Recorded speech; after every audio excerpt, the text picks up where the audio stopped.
So today I'm going to start something that has been on my bucket list since the day I began forging.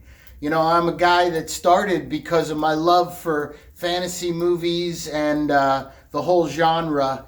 And when I was a kid, I loved the movie Beastmaster. And in the back of my head, I always wanted to make Dar's sword from Beastmaster. So this is for me. I know there's some beautiful replicas out there exact for the movie. That's not what I'm going to try to do. I'm not going to make an exact replica of Dar's sword. I'm going to make my version of Dar's sword. I'm going to use all steel instead of brass. And I want to make something that is usable and that, you know, those beautiful recreations that are out there. You know, that's something, even though it's usable, you would definitely not want to take a chance of damaging it or hurting it in any way. I want to make a sword that I'm going to beat the hell out of stuff with, and I'm going to have a lot of fun doing it. So, let's get started. So I'm using this bar of 1095 that I picked up at a scrapyard to make the Beastmaster sword. It's an old bar of steel. It's rusty, but the quality of steel is really good. It's high carbon. It makes fantastic knives and swords. I'm going to be drawing this blade out, which means I'm going to be hammering it away to lengthen and thin it, and then I'm going to hammer in the tip and shape it. I'm going to show you a little bit of that, but I'm only going to show a little bit of that because, quite honestly, no one wants to watch me hammer the steel for 5-10 hours. And this is more of a video of my experience making and testing the Beastmaster sword, more so than how to make a Beastmaster sword.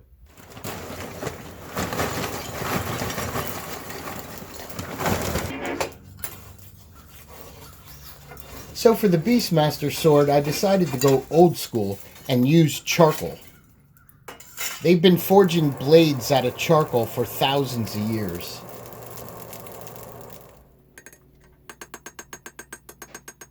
Now I'm going to work what will be the tip of the blade.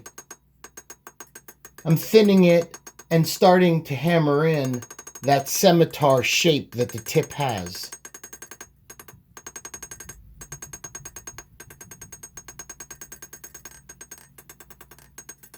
Now I'm going to use the side of the horn to work the curve into the blade.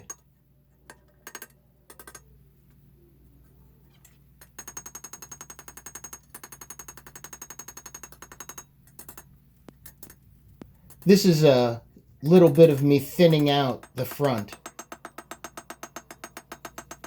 And now I'm going to work the tip in. That's how you draw it out and lengthen it. Now I do this to the whole blade, but again, it took me about 8 hours.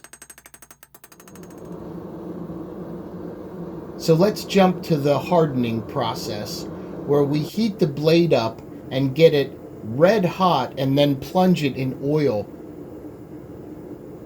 This cools the molecules of the blade down very fast and makes the blade very hard.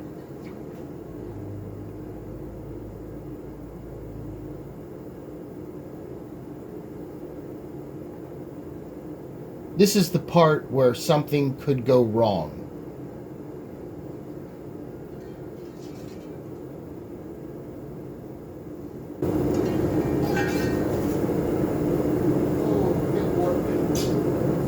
So I'm not sure if you saw all that or not. You know, I'm all by myself here just shooting off a tripod. So the blade, when I had that thing in the furnace over there, it was just the sheer weight of it alone was putting a bend on it. So I got it as straight as could be, and then when I did the quench, I pulled it out. It had a pretty good bow in it, but I was able to bring it over here and apply some pressure right away and get it all straightened out. That is a nicely hardened blade right there. Beautiful.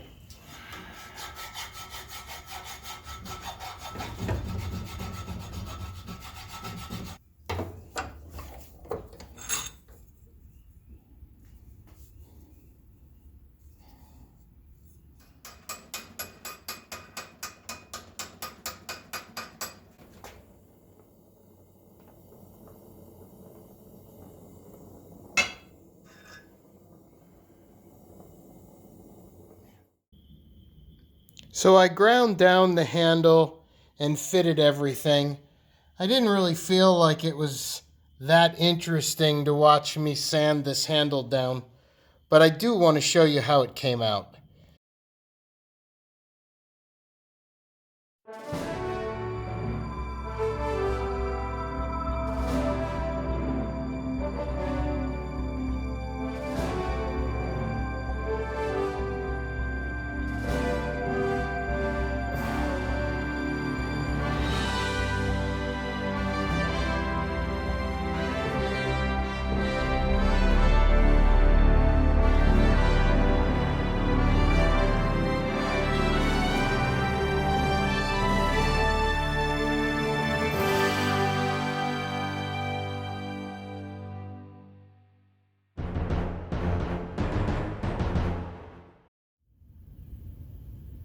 I finished my Beastmaster sword. This just came out perfect. Some of the things that I changed from the original design, I did a steel guard, a steel pommel. I also did a full tang with scales and pinned handle. I built this thing to be as tough and durable as humanly possible. Let's see how it cuts.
I gotta tell you, I am so pleased with the way my version of the Beastmaster sword came out.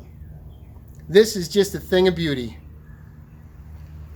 This is 1095 high carbon steel, a razor blade. This thing is built to cut, slash, and stab. I just love this. I believe this is one of the most beautiful swords in all cinematic history. And I just love my version. I am definitely going to be doing more videos with this, using it in photo shoots, all the different things that I like to do. This is staying with me. I just love it. Hey, thank you all for subscribing. Thank you for liking my videos. I really appreciate the support. I do this out of passion, and I appreciate everyone who follows my passion. Thank you. See you next time on Forge Junkie.